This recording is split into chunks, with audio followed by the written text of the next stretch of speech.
Setelah aku baca-baca, ternyata inilah awal mula SCP Foundation ini mulai muncul. Dan aku juga menemukan anomali SCP yang pertama kali terungkap di internet. Organisasi-organisasi rahasia dan misterius itu bisa kita bilang udah ada di dalam sejarah manusia. Dan saking misteriusnya, gak banyak informasi yang bisa kita temukan mengenai organisasi tersebut. Dan salah satunya adalah SCP Foundation. Yayasan SCP ini bergerak secara rahasia dengan tujuan untuk melindungi umat manusia dari ancaman anomali yang ada di dunia ini. Baik itu anomali yang mereka temukan di dunia ini maupun anomali yang mereka ciptakan sendiri melalui eksperimen. Mungkin banyak dari kita yang udah pernah nonton Men in Black. Di filmnya itu kan ada organisasi yang mengurus alien ini agar tidak diketahui oleh publik, agar tidak diketahui oleh masyarakat. Nah, SCP Foundation ini kurang lebih seperti itu. Kita akan bahas secara lengkap mengenai SCP Foundation ini, tapi gak semuanya ya cuy. Yang kita bahas lengkap di sini adalah bagian-bagian yang penting untuk diketahui aja.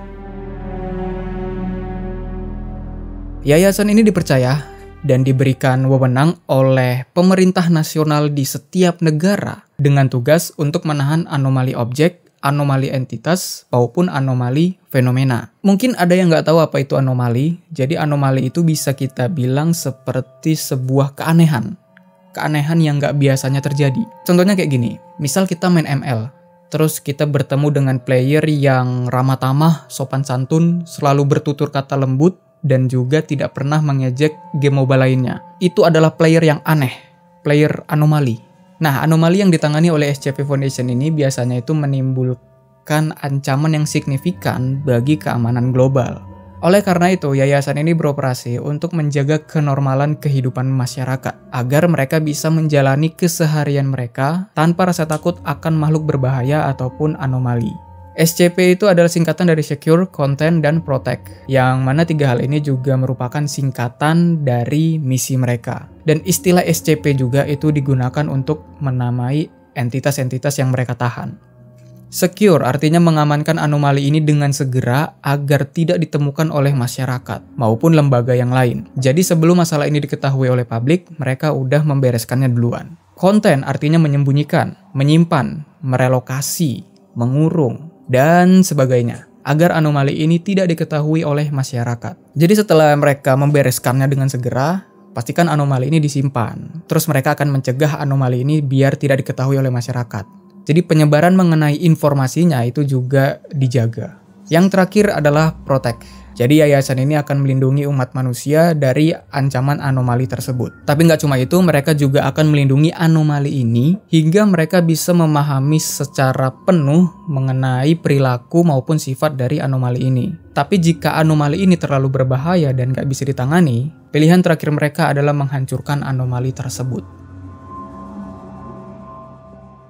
Semua anomali objek, entitas maupun fenomena yang telah ditangkap itu akan diurutkan berdasarkan angka dan diberikan prosedur penanganan khusus yang berbeda-beda. Nah, objek kelas di sini itu adalah sebagai indikator tentang seberapa sulit penahanan dari sebuah anomali. Secara garis besar, kelasnya itu ada 3. Primary class, secondary class, sama non-standard object class. Yang sering dipakai di SCP Foundation ini adalah primary class atau kelas primer. Nah, kelas primer ini itu dibagi menjadi 3 lagi. Yang pertama kelas safe, yang artinya yayasan SCP ini udah meneliti dan memahami anomali tersebut, hingga mereka udah tahu gimana cara penanganannya, dan apa yang menjadi pemicu anomali ini untuk menyerang.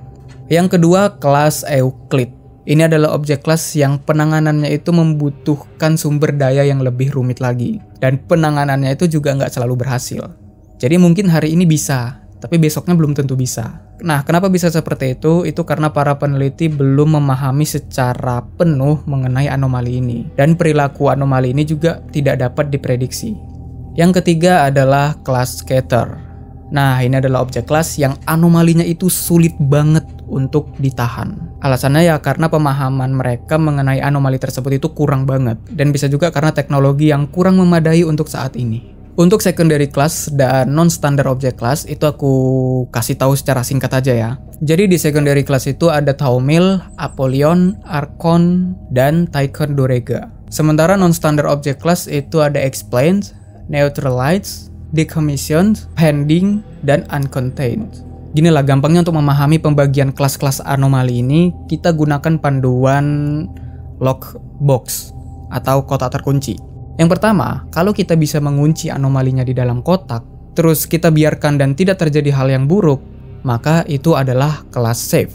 Kalau kita bisa mengunci anomalinya, terus kita biarkan, tapi kita ragu apa yang akan terjadi setelah itu, maka kelasnya adalah Euclid. Kalau kita bisa menguncinya ke dalam kotak, tapi dia gampang banget kabur, itu namanya kelas scatter. Oke, paham ya? Kita lanjut ke secondary class. Jika anomali itu adalah kotaknya, maka dia adalah taumil. Jadi anomali yang dimanfaatkan untuk menampung anomali yang lain. Kalau kita nggak bisa menguncinya dalam kotak, terus dia berpotensi untuk mengakhiri umat manusia, itu kelasnya Apollyon. Kalau kita bisa menguncinya di dalam kotak, tapi kita memilih untuk tidak melakukannya karena tidak seberbahaya itu, kelasnya adalah Archon. Terus kalau kita nggak bisa menguncinya dalam kotak, tapi dibiarkan pun juga nggak masalah, nggak akan ada terjadi hal buruk, kelasnya Ticonderoga. Dapat ya? Archon sama Ticonderoga itu sebenarnya sama. Kalau dilepaskan dia tidak terjadi apa-apa. Tapi bedanya itu Archon yang bisa dikunci, Ticonderoga yang nggak bisa dikunci. Kita lanjut ke non-standard object class. Kalau dari awal memang nggak perlu dikunci dalam kotak, itu kelasnya explain. Kalau dulunya itu perlu dikunci, tapi sekarang udah nggak lagi, itu kelasnya neutralize. Cuman kalau ini karena keputusan yayasan dengan sengaja, itu namanya decommission. Karena mungkin yayasan telah memutuskan untuk menghancurkan anomali tersebut. Terus kalau kita nggak yakin kotak yang mana yang tepat untuk anomali tersebut, itu kelasnya pending. Nah, tadi kan kita ngomongin pembagian kelas anomalinya. Di sini kita akan bahas pembagian personel yayasan SCP-nya. Secara garis besar personel SCP ini dibagi jadi 4. Yang pertama pembagian berdasarkan level informasi yang bisa diakses, terus pembagian kelas berdasarkan kedekatan mereka dengan objek anomali, pembagian berdasarkan jabatan, dan terakhir itu administrasi. Untuk level informasi itu ada 6 level, dimulai dari level 0 sampai ke level 5. Nah, yang megang level 0 ini itu nggak bisa mengakses informasi apapun mengenai anomali SCP atau entitas SCP-nya. Ya, kita cuma kerja doang lah di yayasan tersebut. Contohnya adalah Office Boy. Nah, semakin tinggi levelnya, semakin banyak dan dalam informasi yang bisa kita akses. Kemudian untuk kelas personel yang dibagi berdasarkan kedekatannya dengan anomali, yaitu dibagi jadi 5 kelas, yaitu kelas A sampai ke kelas E. Untuk yang kelas A itu nggak boleh kontak langsung dengan entitas SCP atau entitas anomali. Begitu juga untuk kelas B. Nah, untuk yang kelas C itu boleh untuk melakukan kontak dengan anomali, dengan SCP, tapi hanya SCP yang udah dikategorikan aman doang. Nah, kalau yang kelas D barulah tuh. Mereka adalah orang-orang yang siap dikorbankan untuk melakukan uji coba terhadap entitas SCP. Biasanya ya yang kelas D ini itu adalah para kriminal, cuy. Jadi kriminal yang udah dihukum mati dan hukuman matinya itu dites ke anomali. Nah, sebenarnya di bawahnya lagi itu kan ada kelas E. Nah, kelas E ini sebenarnya adalah kelas sementara. Jadi apabila ada personel yang terpapar oleh efek anomali tersebut, nah itu mereka akan dimasukkan ke kelas E sehingga dia harus dikarantina dan diawasi. Kemudian untuk jabatan staf, ada yang namanya spesialis penahanan. Mereka lah yang turun ke lapangan untuk menangkap dan membawa anomali SCP ini ke yayasan. Mereka juga ditugaskan untuk merancang sistem penahanan anomali di dalam fasilitas yayasan ini. Setelah itu ada jabatan peneliti, ya mereka lah yang meneliti dan mempelajari perilaku dan sifat dari anomali tersebut. Terus ada petugas keamanan, ya mereka yang tugasnya ini menjaga di markas, yang menjaga di fasilitas. Baru ada tim tanggap darurat, mereka ya sebagai backupnya lah, tentara backup. Karena kan udah disiapin modal nih, biar nge-backup, ya kan. Masa 2%. Baru ada agen lapangan atau mata-mata atau intelnya gitulah yang dilatih untuk menyelidiki dan mencari tahu aktivitas anomali. Terus ada operasi satgas, mereka ini sama kayak tim tanggap darurat, cuman tugas mereka ini lebih spesifik. Maksudnya itu menangani masalah yang lebih spesifik. Kemudian di bagian administrasi itu ada site director. Ini adalah jabatan tertinggi di setiap lokasi. Jadi kan fasilitas SCP itu kan nggak cuma satu tempat. Fasilitas yayasan SCP ini tersebar di seluruh dunia. Nah, masing-masing fasilitas itu dipimpin oleh direkturnya.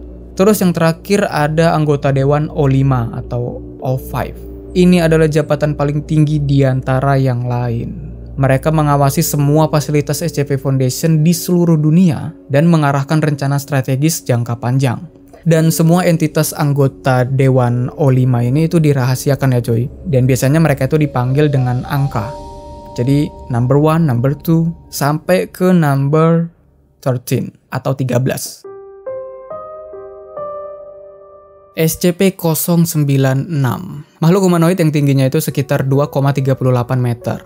Berlengan panjang, kurus, berkulit putih, mulutnya mampu menganga 4 kali lipat dari manusia biasa, dan tidak ada tanda-tanda bahwa otaknya masih berfungsi. Secara sekilas penggambarannya dia ini terlihat mirip sama Drake dari Creepypasta, cuman di sini sebutannya dia itu adalah The Psyman, atau pria pemalu. Entitas ini sebenarnya cukup jinak apabila kita tidak melihat wajahnya. Kalau kita melihat wajahnya, baik itu sengaja maupun tidak sengaja, dia akan menutup wajahnya dengan kedua tangannya, kemudian menangis dan berteriak seperti manusia. Dan setelah 1 menit, dia akan berlari menyerang orang yang melihatnya itu, lalu mengoyak-ngoyak tubuh mereka dengan brutal. Nah, setelah diteliti, selain kita nggak boleh melihat wajahnya secara langsung, kita juga nggak boleh melihat wajahnya itu melalui foto atau apapun itu, kecuali dari lukisan. Karena dia ini bisa merasakan bahwa ada seseorang yang sedang melihat wajahnya. Nah, kalian yang baru ngeliat foto SCP-096 ini, itu sebenarnya kalian udah diincar nih sama SCP tersebut. Cuman mungkin udah ditangani lah sama personil SCP Foundation. SCP-173. Sebenarnya SCP ini masih tidak diketahui dari mana asal-usulnya cuy. Tapi dari apa yang terlihat, entitas SCP ini tuh berbentuk seperti manusia, tapi kepalanya agak besar. Terbuat dari beton dan ada bekas cat di bagian wajahnya.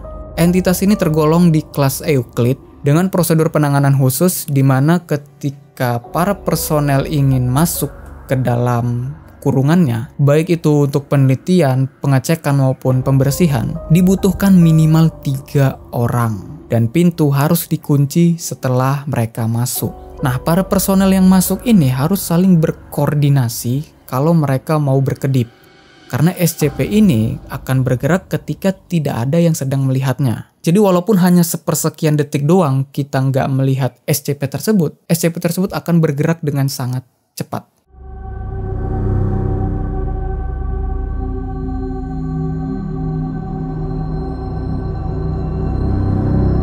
Jadi ya cara mengakalinya itu harus ada yang melihatnya secara ganti-gantian.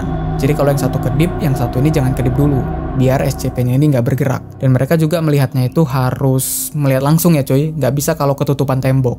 Nah, kalau kita nggak melihat SCP ini atau mengalihkan pandangan kita dari SCP ini, maka SCP ini akan menyerang dengan mematahkan leher kita, atau dia akan mencekik kita. Para petugas melaporkan pada saat tidak ada orang yang masuk ke dalam kurungannya tersebut, mereka mendengar suara gesekan-gesekan batu dari dalam kurungan. SCP-1048 berbentuk beruang boneka kecil setinggi 33 cm. Ini awalnya digolongkan di kelas safe, tapi setelah beberapa bulan kemudian dia digolongkan ke dalam kelas Keter, yang artinya sangat sulit untuk menahan SCP ini.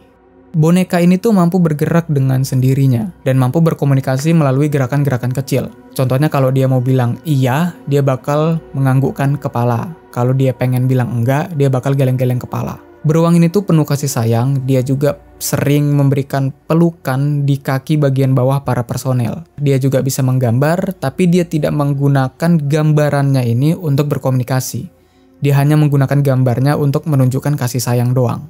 Nah, setelah 7 bulan SCP ini berada di fasilitas SCP-24, dihipotesiskan atau diduga SCP-1048 ini mampu menciptakan replika dirinya sendiri. Jadi dia bisa bikin boneka yang mirip sama dirinya sendiri. Dan boneka itu hidup. Dia membuatnya dengan menggunakan berbagai bahan. Nah, sejauh yang diketahui, ada 3 entitas yang telah diciptakan oleh SCP-1048 ini. Yang mana kode namanya itu adalah SCP-1048-A, kemudian B, sama C. Nah, SCP yang aslinya itu kan gak menyerang manusia. Tapi replika yang diciptakan oleh SCP ini, itu berkebalikannya coy. Dia menunjukkan kekerasan terhadap manusia. Jadi replika dia yang A itu terbuat dari telinga manusia. Kalau dia teriak, dia mampu merusak telinga dan mata dalam radius 10 meter. Dan kalau kita mendekatinya dalam radius 5 meter, di seluruh tubuh kita, di sekujur tubuh kita itu akan tumbuh telinga. Dan dalam waktu 3 menit kita akan meningsoy dengan sendirinya. Terus yang B bentukannya itu mirip sama yang asli, cuman gerakannya rada tersentak-sentak gitu. Dan berdasarkan keterangan saksi, ada sesuatu yang bergerak-gerak di dalam tubuhnya. Dan keluarlah tangan manusia yang bergerak-gerak dari jahitannya itu. Nah, ada satu peneliti yang curiga bahwa replika yang B ini itu diciptakan dari salah satu temannya, yang dokter juga, yang peneliti juga. Cuman dia ngerasa kemungkinan asalnya ini nggak boleh dipublikasikan, nggak boleh dikasih tahu, karena takutnya bikin trauma para personel yang lain. Dan terakhir yang C, bentukannya itu mirip sama yang asli, cuman dia ini terbuat dari logam. Makhluk ini itu pertama kali dilihat oleh peneliti dan dia langsung kabur. Tapi setelah dikejar, peneliti tersebut menyaksikan bagaimana replika yang C ini itu membantai dan memutilasi para personel yang lain. Nah, Yayasan SCP ini masih belum mengetahui bagaimana SCP-1048 ini membuat replikanya. Mereka bahkan sekarang nggak tahu di mana keberadaan makhluk-makhluk ini. Tapi mereka yakin bahwa boneka anomali SCP-1048 ini masih berada di fasilitas 24 tersebut. Cuman kemungkinan besar jumlah mereka itu udah banyak cuy. Udah nggak cuma 3, mungkin lebih. Kita mulai dari pertanyaan, apakah SCP Foundation itu nyata atau tidak? Jawabannya, tidak. Semua yang kita bahas itu adalah fiksi. Entitas-entitasnya yang jumlahnya ribuan itu adalah karangan, khayalan yang ditulis oleh banyak orang. Bahkan sekarang ini ya, saat ini, kalau kita punya ide mengenai entitas baru di SCP, kita bisa ikut berkontribusi untuk memperbanyak kisah-kisah SCP ini. Nah, terus kalau gitu gimana ceritanya atau apa sih awal mulanya Yayasan SCP ini muncul? Gak lain dan gak bukan berasal dari 4chan. Yang udah sering ngikutin channel ini pasti udah gak asing lah sama kata 4chan. Beberapa makhluk mengerikan dan juga makhluk-makhluk creepypasta itu juga ada yang berasal dari 4chan. Terus kalau kalian tahu Backrooms, nah Backrooms itu juga asal-usulnya dari 4chan. Nah, di 4chan itu ada satu postingan yang diposting pada tanggal 22 Juni tahun 2007. Yang postingannya itu kesannya itu kayak berkas kasus pemerintah cuy. Dan dibuka dengan kalimat yang provokatif. Yang mana postingan itu membahas tentang penanganan khusus dari anomali SCP-173. Ya, yang barusan kita bahas. Yang kita harus ngeliatin SCP-nya terus. Inilah makhluk pertama yang menjadi awal mula munculnya SCP Foundation. Hal tersebut memicu imajinasi orang-orang hingga dibuatlah situs web SCP Foundation Wikidot pada tahun 2008. Situs web ini telah menampung ribuan cerita entitas anomali SCP dari orang-orang di seluruh dunia yang berkontribusi. Cuman walaupun fiksi, banyak sebenarnya orang yang pengen nganggap SCP ini sebagai teori konspirasi. Tapi ya di website wikinya sendiri juga udah bilang kalau cerita-cerita SCP Foundation ini beserta anomali-anomalinya itu adalah karangan, itu adalah fiksi. Makanya kalau kita perhatikan ada beberapa SCP itu yang mirip sama legenda, mirip sama cerita rakyat, maupun mirip sama urban legend. Sama sejarah juga ada sih. Ya karena inspirasi anomali SCP-nya ini memang dari sana. Contohnya SCP-049 ini yang bentukannya itu mirip sama baju dokter di abad ke-16 pada saat terjadinya wabah Black Death. Jadi itu dia pembahasan kita mengenai SCP Foundation beserta asal-usulnya. Next video aku bakal bahas misteri lagi, jadi tunggu aja minggu depan. Terima kasih udah nonton dan sampai jumpa di next video.